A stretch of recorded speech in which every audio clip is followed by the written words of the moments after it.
baby. Okay. Welcome back to episode 79 of the Have We Made It Yet podcast. I don't know about you, Josh, but after episode 15, I'm like, this thing's a wrap. This thing is a wrap.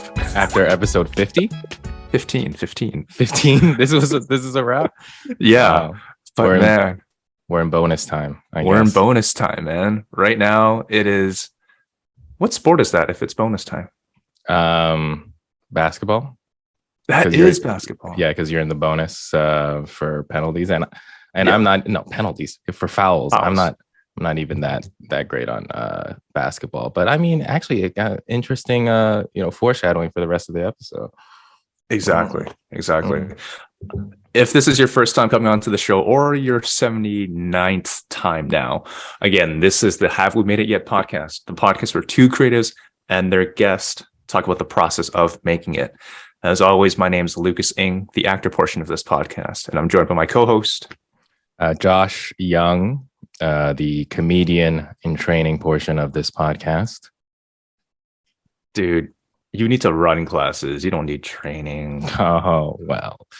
No, I probably need more training. But it's a podcast where we just want to share our experiences because both Lucas and I started, or Lucas started like a year or so before me, focusing more on our creative pursuits. And I started comedy about 2019.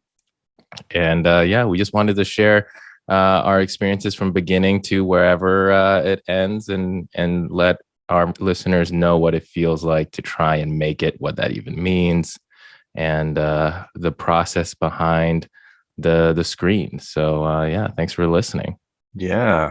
And for the 79th time, actually, no, we have a COVID episode. So this might be the 80th time, actually. Yeah. I got to ask the question because this is literally the epitome of our podcast. Mr. Josh Young, have you made it yet? I have not made it yet. But I have, taken a step towards doing something more interesting. I've, for the last few weeks or so, I've been working with a couple other comedians in Toronto to put on my own show, co-producing a show out of Dizo is how it's spelled, but it's pronounced Dio in Toronto. It's kind of like a nice fusion Vietnamese food spot. And the back main area looked really great for kind of an aesthetic. And I thought this looks great for a show. And I wanted to put a show there, just have that look and have that feel. So, I'm putting on a show March 7th, Tuesday. It's called Neon Nights Comedy Night, which follows by live karaoke at Dizo, spelled DZO, pronounced Dio, Viet Eatery, right across from the AGO in Toronto. When we put this episode out, it might be the night of or a week before. Who knows? I mean, either way, when you see this, I'll have produced that show, and it's a step forward into seeing what that's like. Nice. And, so excited about that. Hopefully, we sell enough tickets. But Lucas, have you made it yet? No, I have emphatically have not made it yet. But Josh, get that producer credit, man. Love you for it. That's awesome. No, I mean, it's still on that same thing. Auditioning over there in my self-tape area that I tear down after every audition, and just really trying to find the energy in doing it. It's like I'm working a pretty demanding job that I'm working close to like 11 p.m. close to every night, Monday to Friday. Wow. And then to also I feel bad because then, Vanessa, my partner, she's my reader. And so she has to stay up to sometimes midnight with me. And I just feel bad. So something has to give, but I already know what has to give. And when you misalign your North Star with what you actually want to do and what you are currently doing is what you're currently doing. What my job is funding that North Star venture, but when that funding thing takes over that North Star venture, it's something's got to give. So trying to find that balance right there. Have not made it yet, but it's almost spring. Something holding out for something. Josh, Mr. Josh Young, we have a third panel today. Oh, yes, we do. Yes, we do. I'm not sure if, no, probably people can't see, but our next guest here. Okay. You ready, Josh? Absolutely ready. That's why we're here, and looking forward to the rest of the podcast. Thanks for buying me some time. I needed to put my timer back on. Again, like many of our guests, I haven't had the chance to physically meet our next guest, but I first came across him from Deb Podolsky's Acting Studios Instagram. I swear this is like where I like get introduced to a bunch of our guests right now in Vancouver. He seemed like such an interesting and talented actor that I just had to speak and chat with him about his process and about how he goes about his craft. What first really drew me towards his persona was his honesty and earnestness. He's not flashy with his past work and self-proclaiming, but when researching him, he totally could be more flashy. He's done big shows, and his past credits include episodes of Hudson and Rex, Supernatural, Are You Afraid of the Dark, and Supergirl.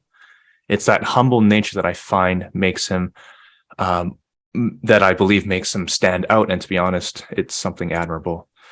Most recently, he has played Jake in the coming-of-age feature film Golden Delicious, a film that explores Jake's identity as he comes out and the familial relationships and friendships that are truly strengthened only by authenticity and reconciliation.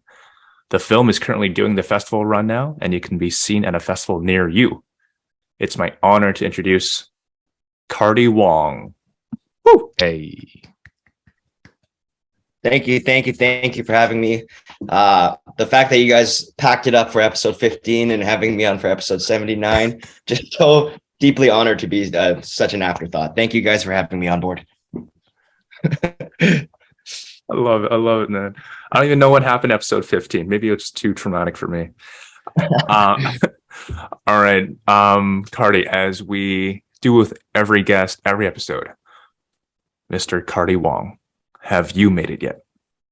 Thank you for asking such an important question. The way I've interpreted your question is I find that like having made it means you've kind of landed in your final destination.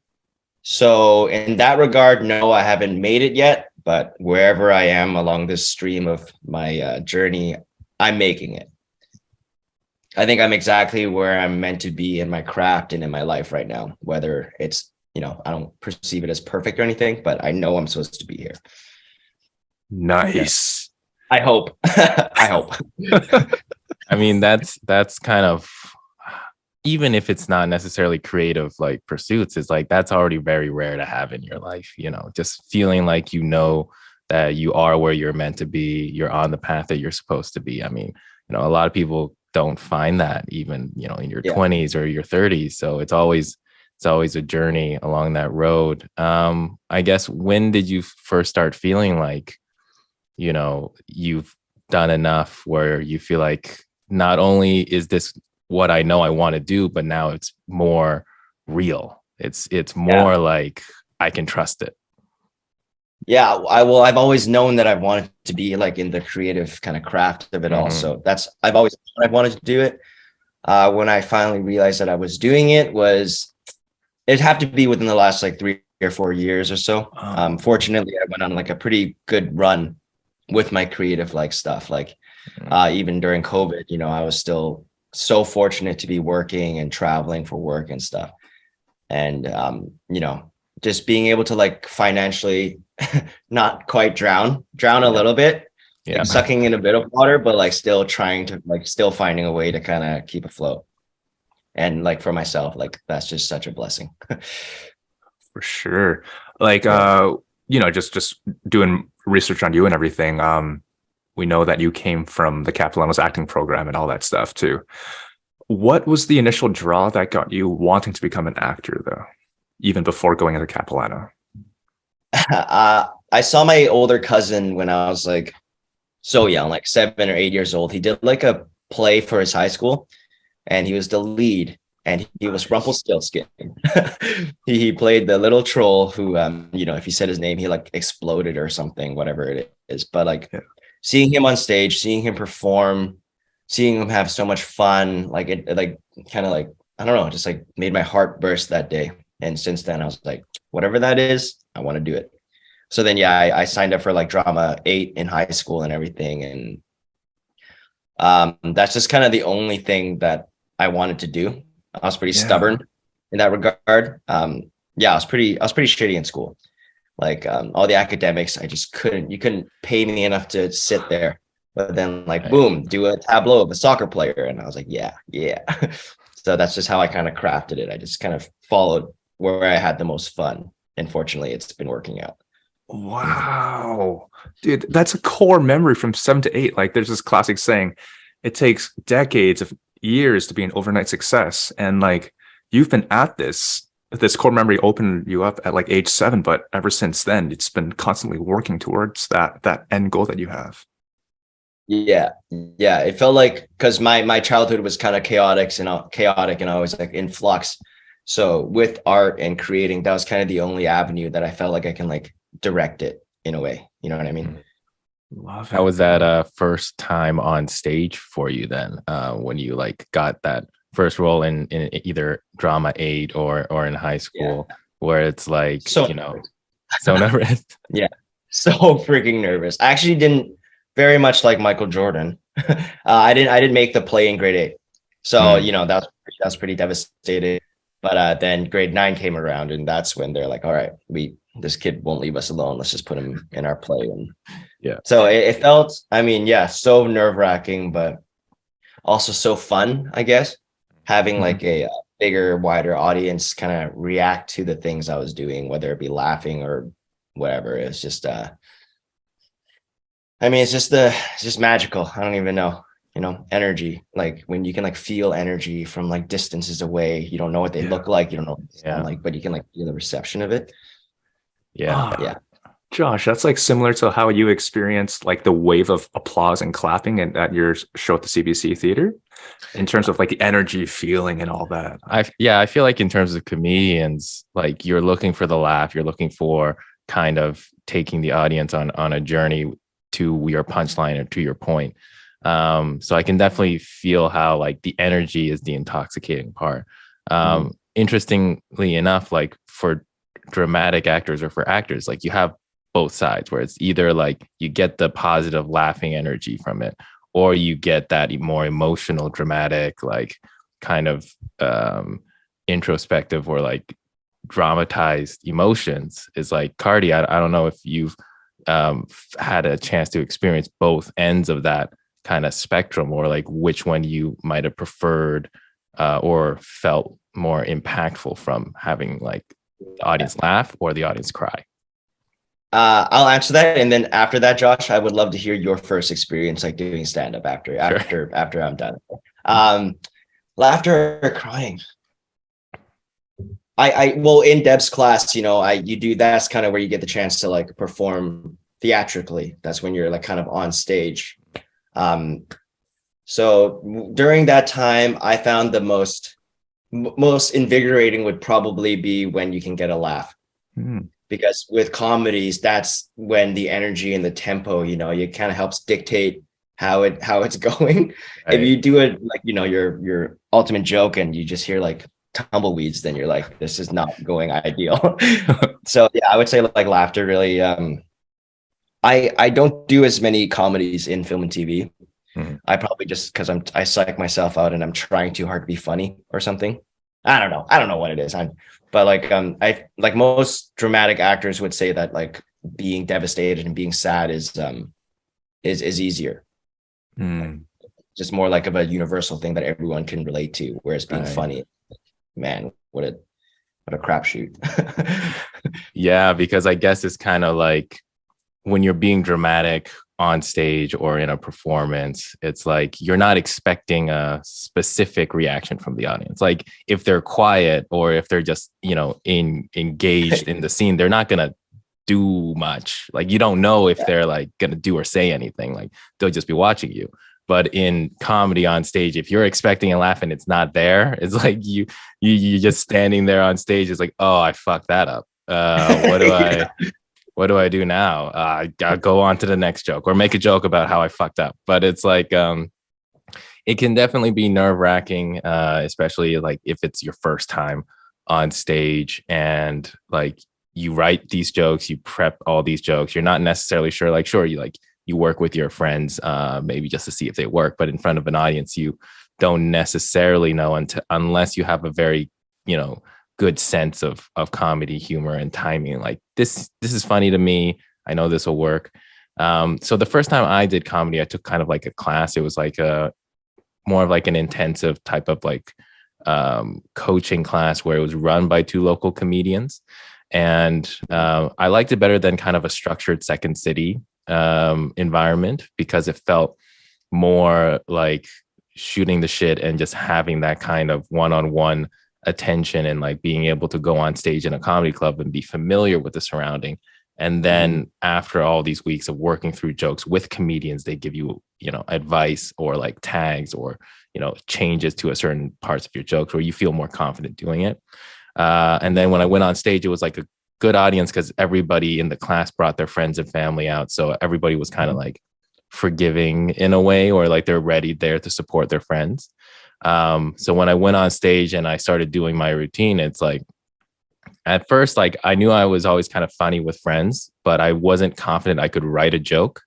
But then after doing the class and like seeing my material written out and structured and like planned out, and then performing it and then getting good results and like good laughs out of it, like that definitely was very encouraging. And it really validated the fact that it's like, oh, I am funny.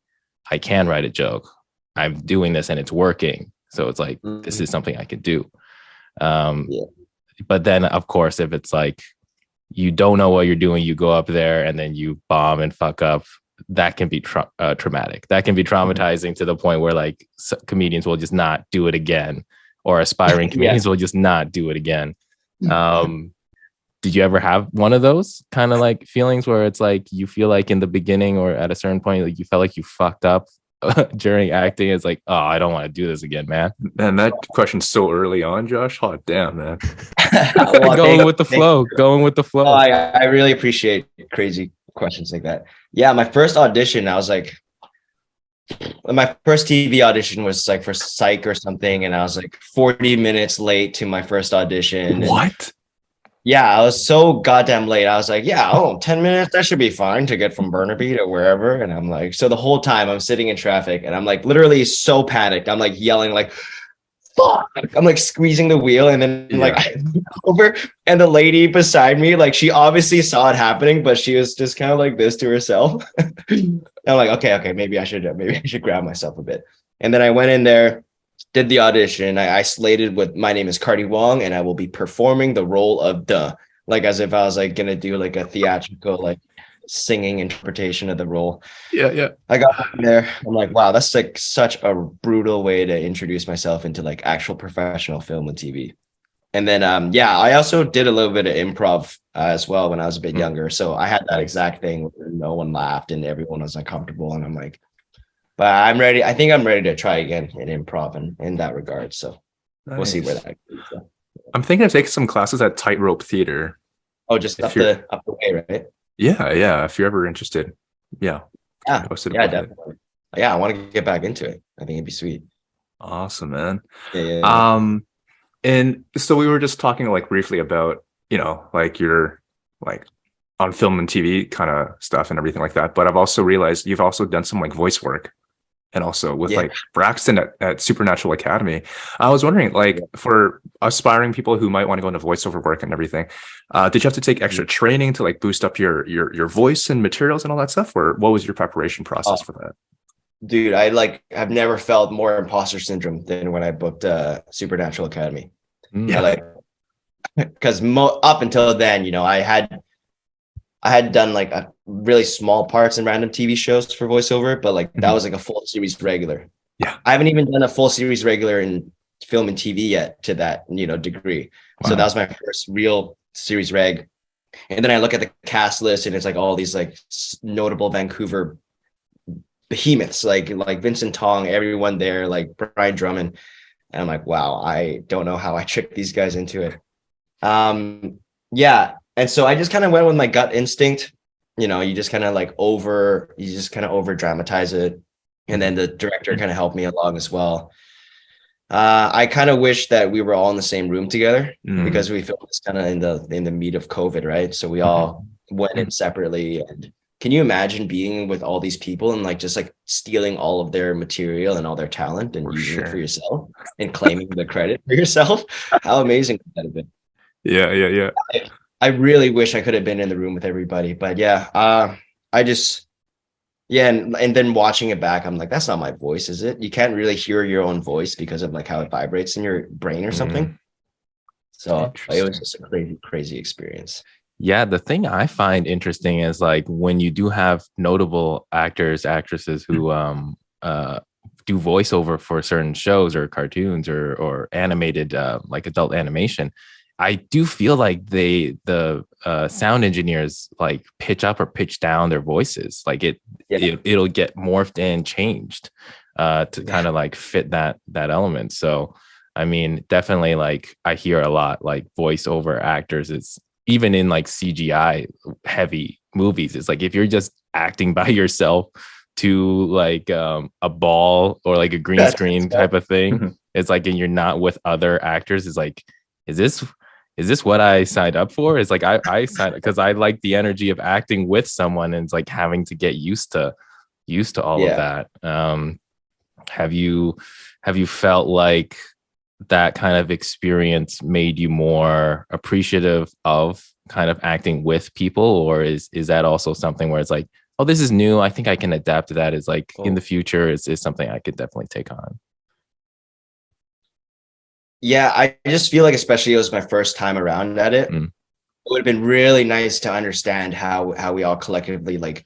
I mean, when I first came on, I didn't even know the art style. I didn't know what my character really looked like. True. You know, so it is going in like pretty blind. Right. So, I mean, I just hope it gets picked up for a second season. I have no idea what's going on. Probably, I don't know. You know, my shows, everything keeps getting canceled. So, my hopes are dim. But yeah, I think I'm more prepared to do it now. Okay. I wish I had that opportunity. For sure. Dude, fingers crossed for you, man. That's gonna be awesome. Thanks. Thanks. Oh, no problem. Yeah, speaking of cancellations and everything, like even down to my whole Netflix is now canceled because I used to share it with my parents. Can't do it anymore. That's some bullshit, man.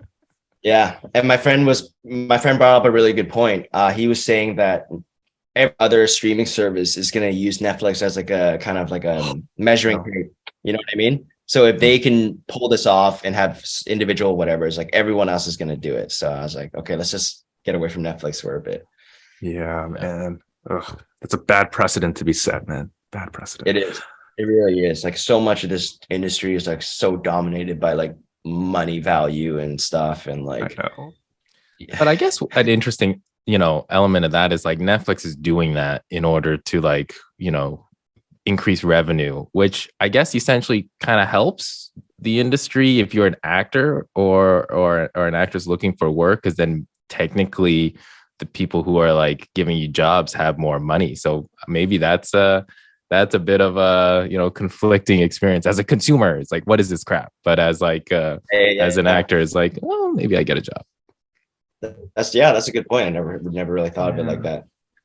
I just don't trust a multi-billion-dollar company is ever going to trickle down and actually help the artists. Yeah, true. Yeah.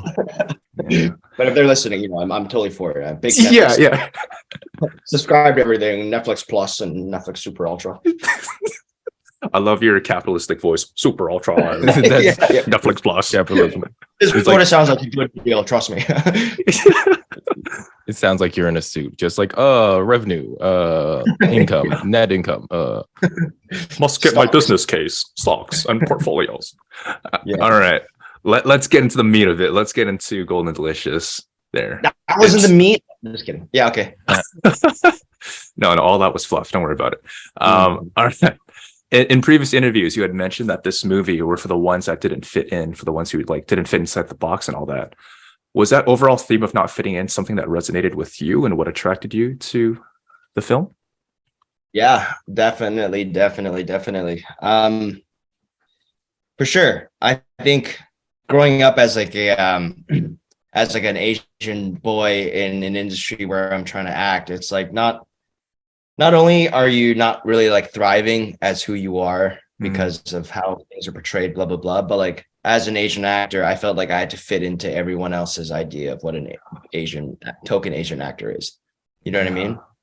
So everything I was doing was just merely to survive based on everyone this expectation of myself. I have to be funny. I have to be goofy. I have to be this and that. I have to. It's not that I wanted to. So in that regard, yeah, I related to Jake a lot.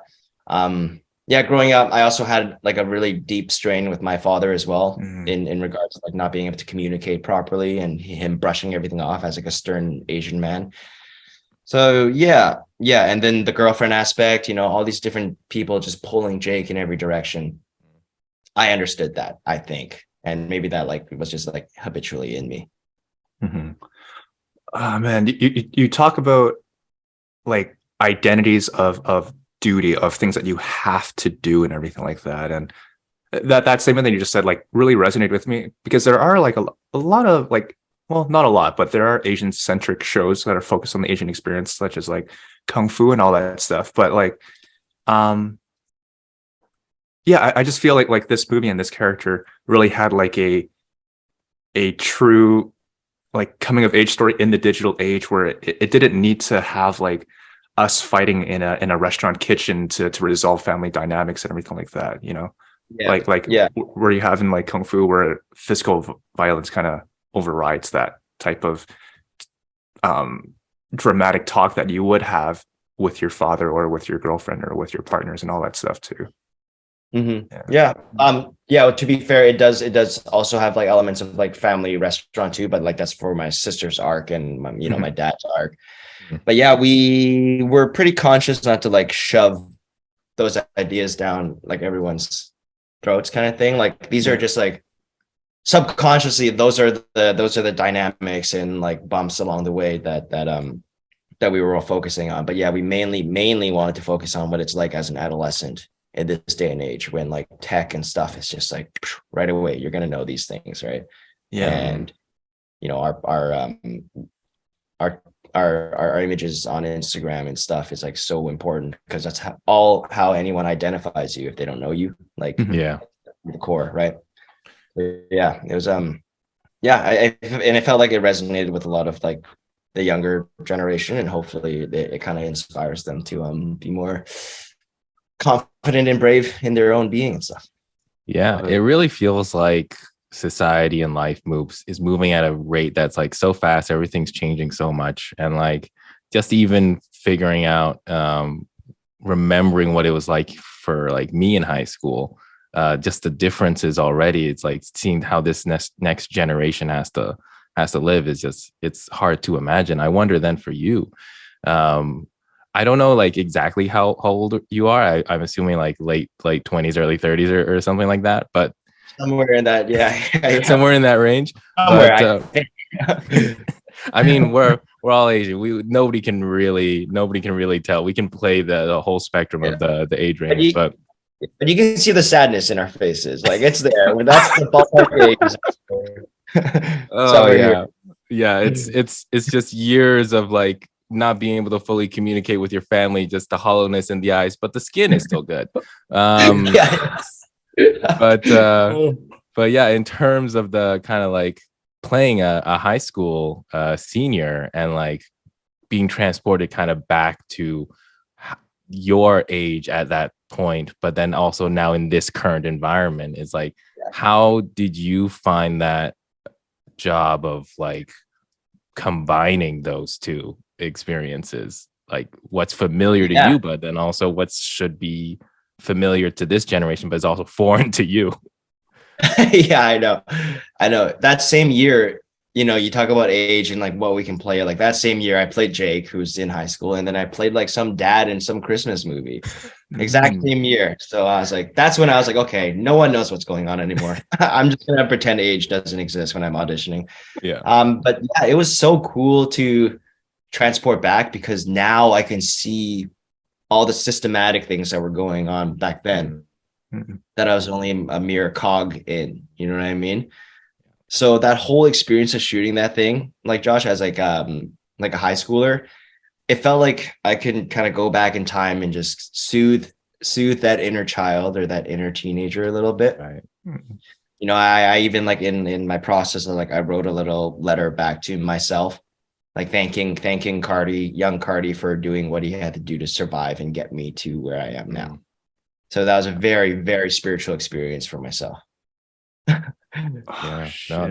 that's great to hear. And if anything, like being able to see that on the screen, like that should like help translate that kind of empathy on the Yeah. screen. So it's like, yeah, if it's like it would be interesting for me if that opportunity ever comes up for me in the future, just to be like, try to transport yourself into those different characters and opportunities for sure. Yeah, Yeah. for sure.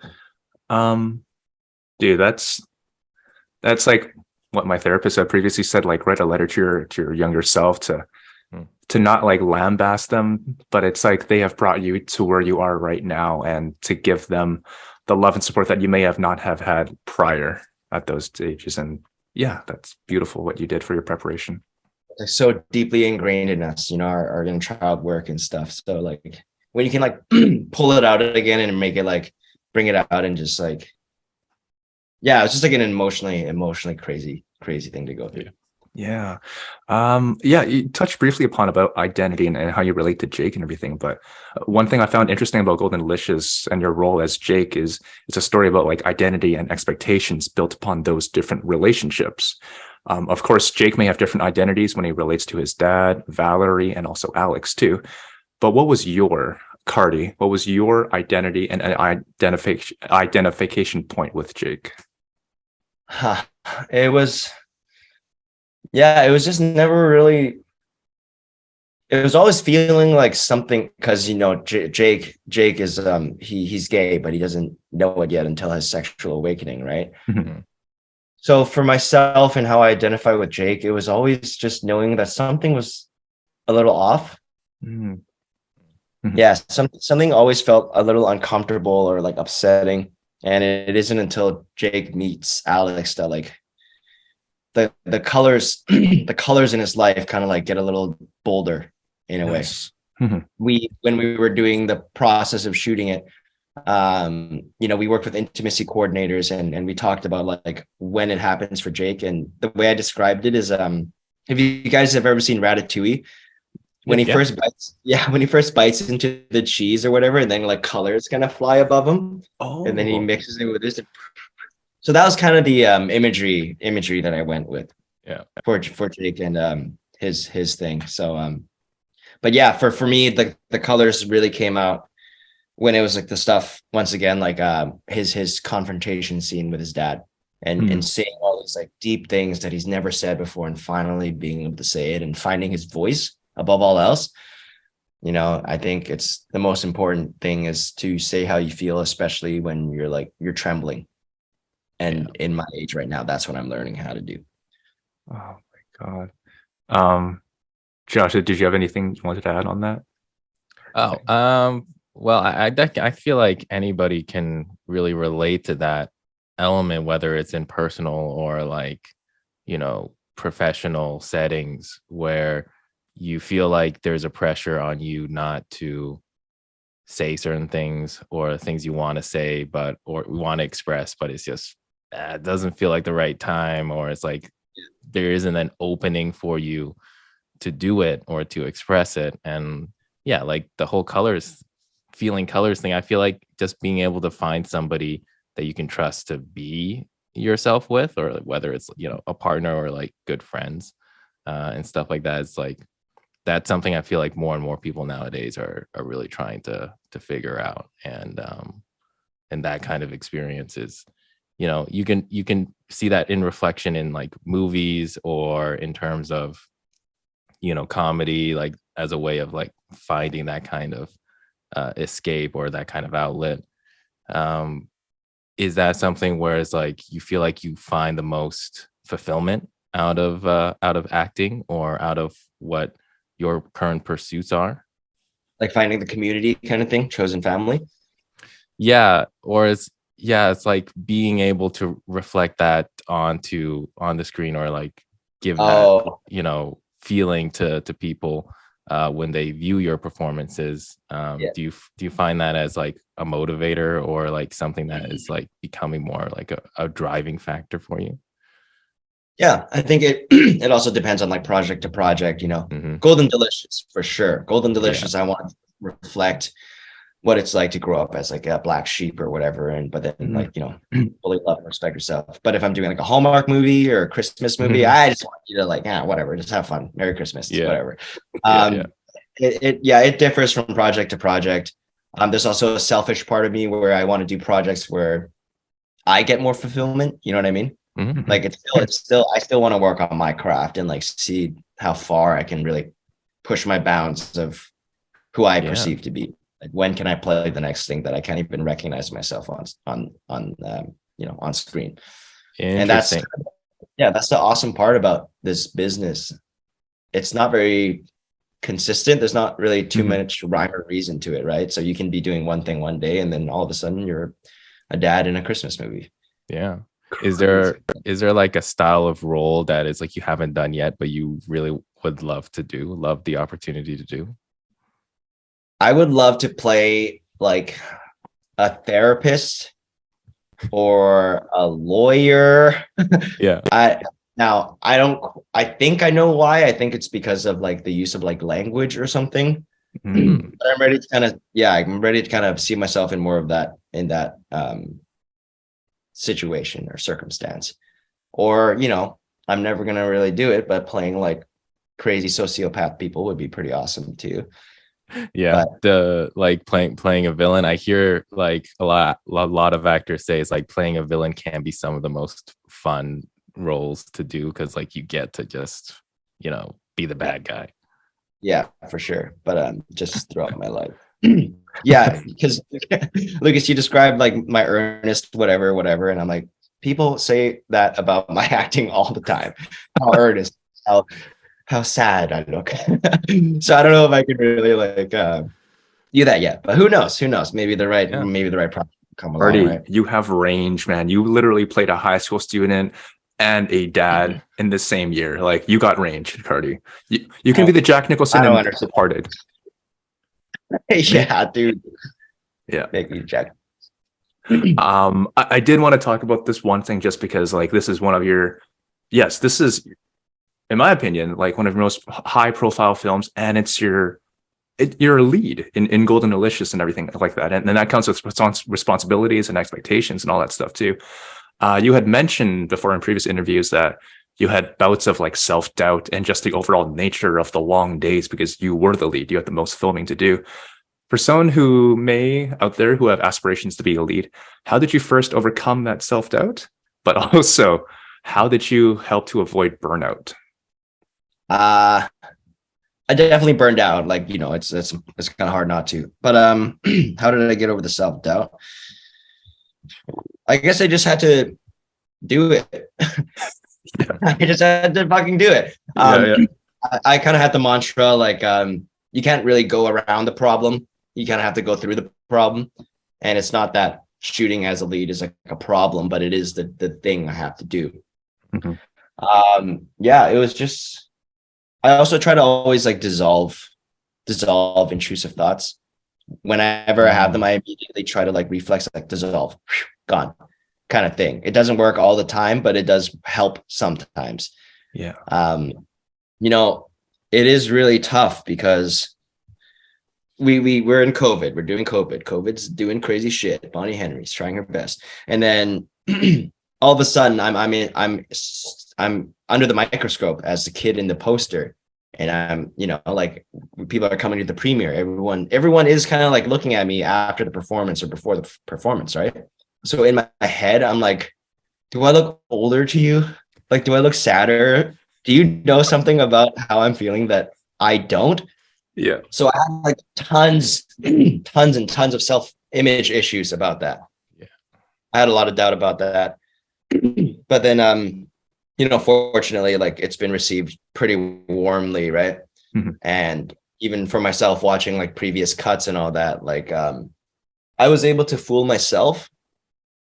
I was able to see Jake up there versus me doing the process of being Jake.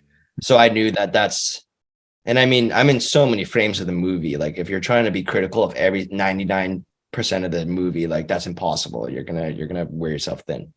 Yeah. And then with burnout, the love and support of my casting crew, fortunately, just like got me through the day. So I mean, I couldn't have done it without Jason, Kristen, all the people who were backing the film. Incredible. It's funny. One of my former studios, I used to work at Kickstart, and Kristen Stilling was one of the people that I worked with on No a way. show that we were on. So when she was like, "Oh, I'll be going to Austin. I'll be going to this film fest," I was like, "Oh, cool. That's reminiscent of Golden Delicious festival circuit right now." And then I found out that she was with your director and also with you too. So small world, man. Yeah, I know. Yeah, Kristen was awesome on set because Jason, as the creative director, like wanted to make sure we got everything.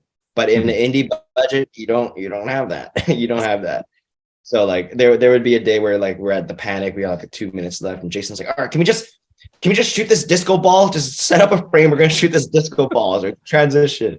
And Kristen's like, "If we don't get this shot, we don't have the scene." that was another pressure that was put on myself, obviously. Because the whole crew around you is like, God bless them, like they're running around trying to get it done, and I just have to like stay locked in. And Yeah, it was awesome. Like so many experience points for me to do this movie. yeah, and coming out of it now that like you finished the first kind of lead role experience for yourself, like is there a piece of advice you would have given to yourself at the beginning of starting the production that it's like, man, this is, if I knew this would have helped me? Yeah. I just can't really see it going any other way than how it honestly did. Yeah. Because I can't imagine it. But I would say like you have some liberty to maybe take it off the page a little bit, or try different lines. You film these scenes so many times that the lines for myself maybe just got a bit robotic. Yeah. Maybe during this time I can just try something else so that they have the option. I would have taken a bit more creative liberty, I think. But that always happens. So, you always do these movies and then you're like, "Oh, I should have done that." And that happens all the time, right? Awesome. And just lastly, one major thing, like I just saw on your IMDb there, dude, you got an award for this film. Best feature film actor at the Toronto Real World Festival. Yeah. Getting recognition, I know it I don't know. It would be a really big deal for me if I were ever to get an award, but I know some actors are like, it's not about awards.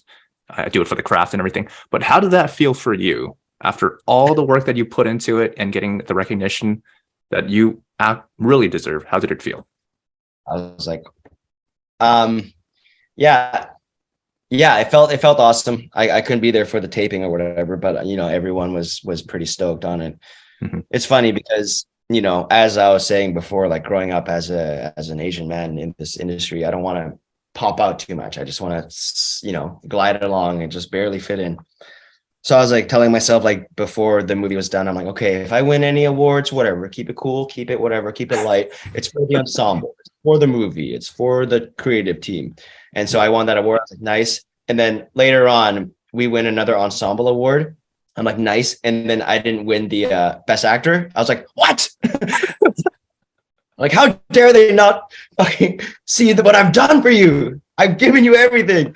And I'm like, wait, that's backwards to what I was trying to do. So yeah, there'll always be that kind of competitive part of me that will want every single accolade, but without wanting it. I don't know. I don't know, it's confusing. Blame it, man. Get that beer league hockey mentality, man. Number one, baby. Let's go. Div E, like over 30s league. Let's go. Yeah. I do have to learn to just sit in the comfort of being in the spotlight in that regard. I went to a lot of different kind of festivals and I was like so uncomfortable. I was so desperately uncomfortable because I like noticed people look at me and stuff. I guess that's just the name of the game after a certain point, Man, and spotlight is yours, baby. It's there for the taking, man. You got this, man. We could literally go on for hours, Cardi, but this was incredible. Thank you so much for coming on, man. Really appreciate it. Thank you both very much for having me. It was awesome. Thank you. A great way to start my morning. Thank you. Oh, incredible. Josh, you ready for going into Would You Rather? Yes, absolutely. For new listeners or recurring listeners, at the end of our podcast, we usually like to play a little, fun light game. Before we used to do kind of word association. Now we're gonna change it up a bit with would you rather questions, just to get to know our guests a little bit in a different setting. Just throw some curveballs in out there. So I'll give you, Cardi, my would you rather. I actually really kind of like find this an interesting one because I kind of just came across it on social media. But question is, would you rather get married to the person you first had sex with, or you lost your virginity to, or do your first job for the rest of your life? What was my first job? Oh, I worked at like Swiss Chalet or something as like a food packer. And I had to wear a hairnet and I hated that. The first person I had sex with, implying that I'm not a virgin. Yeah, I'm still pretty good friends with this person, actually. So we chat from time to time. And I mean, marriage might help with like paying rent. So yeah, I'd rather get married, man. I can't pack food and have deal with angry servers or angry people for the rest of my life. And also Swiss Chalet is not even like a franchise anymore. So I just be in some like empty lot. Marriage, lock it in. All right. That's your answer, Cardi. Well, Lucas, what would you rather do? Yeah. My first job, I was a landscaper. So, dude, I was out depending on the weather, I was out the whole time, and I had a fucking blast just like setting up sprinkler systems. But like my first real job was KFC, and that was the absolute worst. So depends which one you decide is my first job, because I don't want to go back to my ex. Yeah. They're listening now. Yeah. It's probably for the. Well, which one did you choose, Josh? It's interesting. My first job was like delivering paper, like paper boy, that kind of newspaper, that kind of stuff. I'm not gonna lie, if that was kind of like my job and it was like enough to like live off of, like now I'm realizing being able to be active outdoors, just being able to do something kind of physical, that's actually surprisingly nice compared to like 9 to 5 kind of stuck in kind of like on your screen type of job. So, I mean, nothing, against my first ex either. I think I just know that, like, in terms of, I'm starting to realize, like, if, you choose who you want to spend the rest of your life with, is like, it's really important. And you definitely want to make sure that you are compatible. And if you're not compatible, then it's not good for either of you. So it's like, I guess I'll take the paper route, and even though that's a dying industry. So, it is what it is. First job, gang. Let's go. Not going backwards. Okay. I am. I don't care. Take half my shit. It's funny you mentioned about the hairnet, because before self-tapes became a thing, like I was working at a grocery market, like cutting fruit trays so that I could like go back and forth around town in Toronto to go to auditions. And the damn hairnet, man, so itchy all damn day. It's the worst. Ugh. All right. Are you ready for this? Would you rather? Hit me. Okay. Cardi, would you rather lose all the money you've earned this year, or lose all of the memories you've gained this year?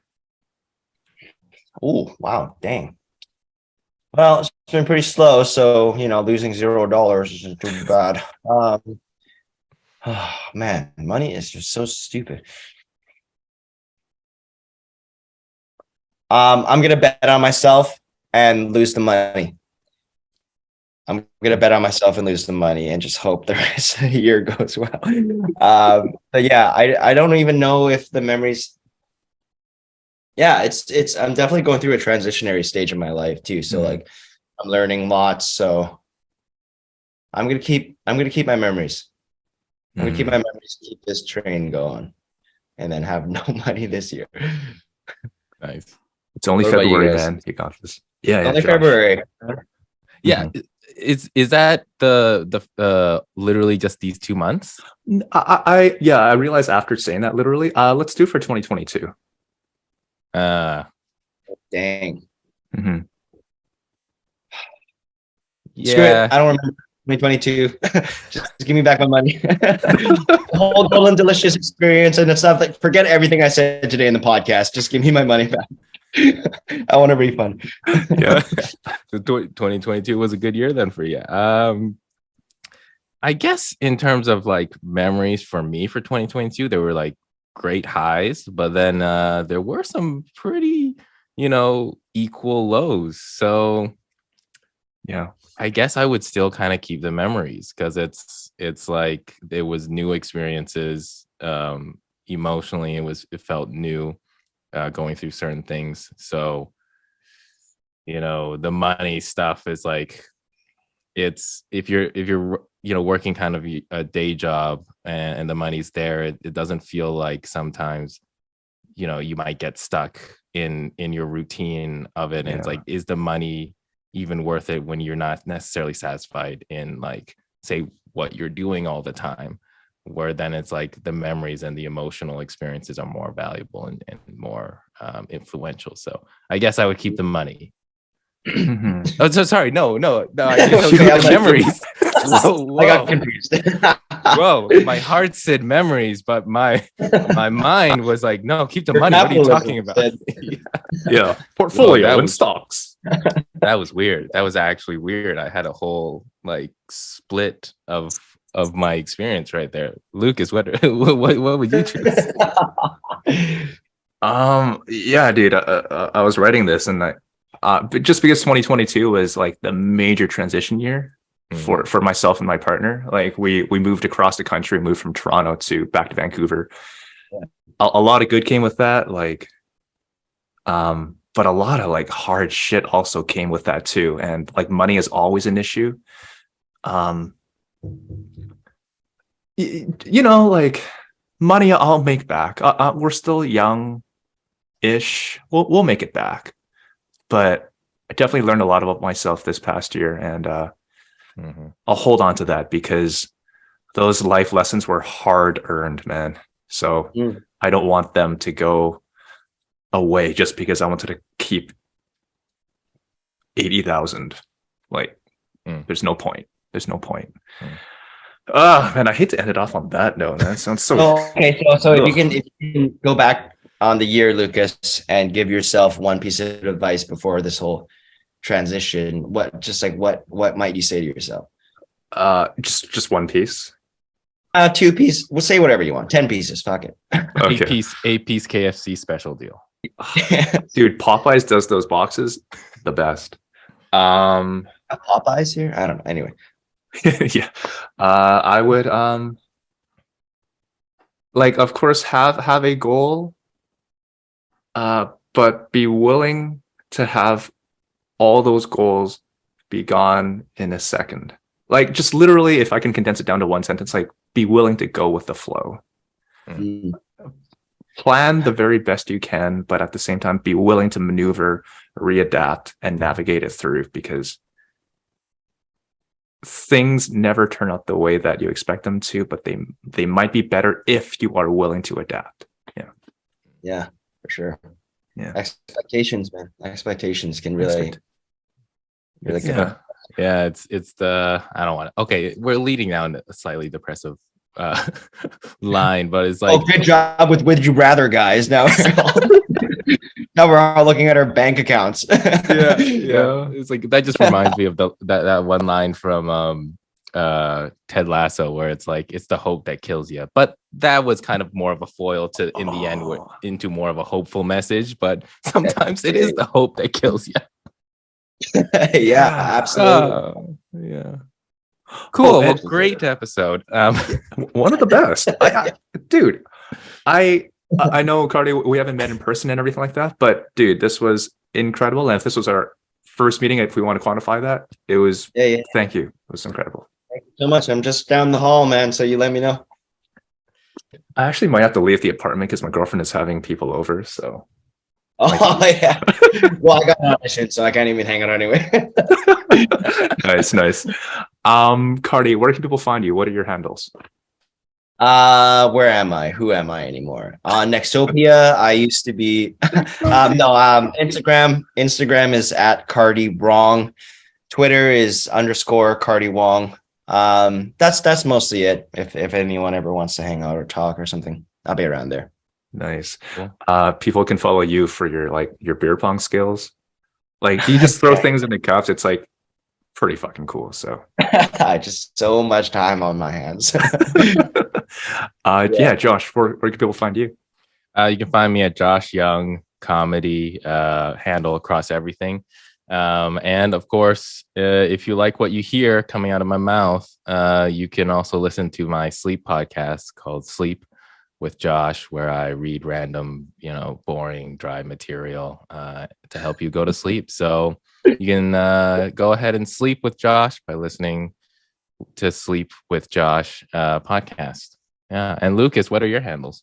I'm just basically on Instagram, so everyone can find me at Lucas John Ing. Again, that last name is just 2 letters: N for Nancy, G for golf. Yeah, I've always been envious of people who've had vowels in their last names. So you guys have vowels. Not bad. Yeah. If you like what you see and hear, you can follow us at HWMIY podcast, be it on all the social media channels. Instagram is that handle, but for Facebook, it's Have We Made It Yet podcast. We're on Google Play, YouTube, Spotify, wherever. So please, I hate to say this, but smash that subscribe button. We need those followers. So Come on, smash us, guys. Smash us. Yeah. In the link us. below, in the link, whatever, in the below. Yeah. Exactly. Thanks. Awesome. Let's give it up one more time for Cardi here. Thank you so much. That's been incredible. Thank Awesome. you both. Thank you both for having me on. Thank you for your candid answers. And yeah, just super happy to be here. Thank you. Rock on, bro. All right. See you all in however many weeks' time, because this is now sporadic now. Yeah. Awesome. See you when we see you. Peace. Bye-bye.